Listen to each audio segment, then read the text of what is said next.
we want to go to NBC's Pete Williams with some breaking news.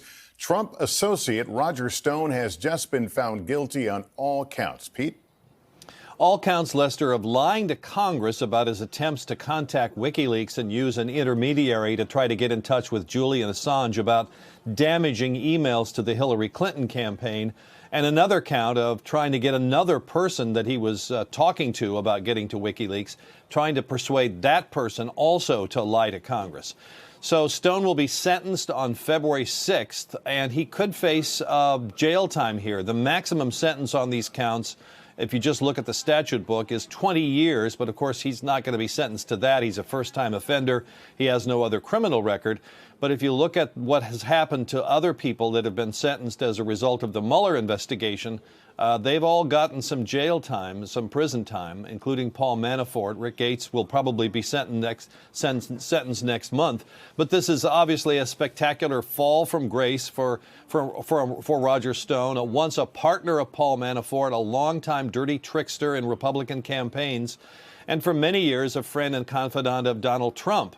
He had bragged to Trump that he had inside information on what WikiLeaks had on these hacked emails from the Democrats in the Clinton campaign.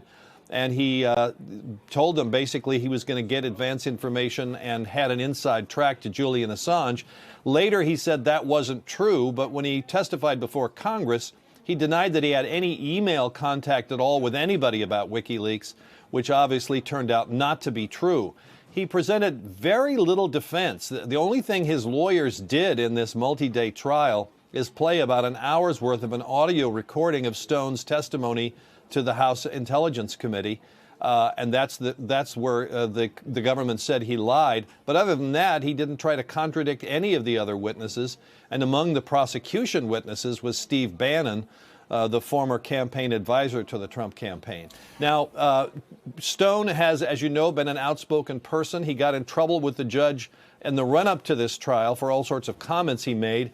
He's still under a gag order, apparently, so I don't think we'll hear from him, although he will be free. He's not going to be held in jail until he is sentenced in February, Lester. Hey, NBC News viewers, thanks for checking out our YouTube channel. Subscribe by clicking on that button down here, and click on any of the videos over here to watch the latest interviews, show highlights, and digital exclusives. Thanks for watching.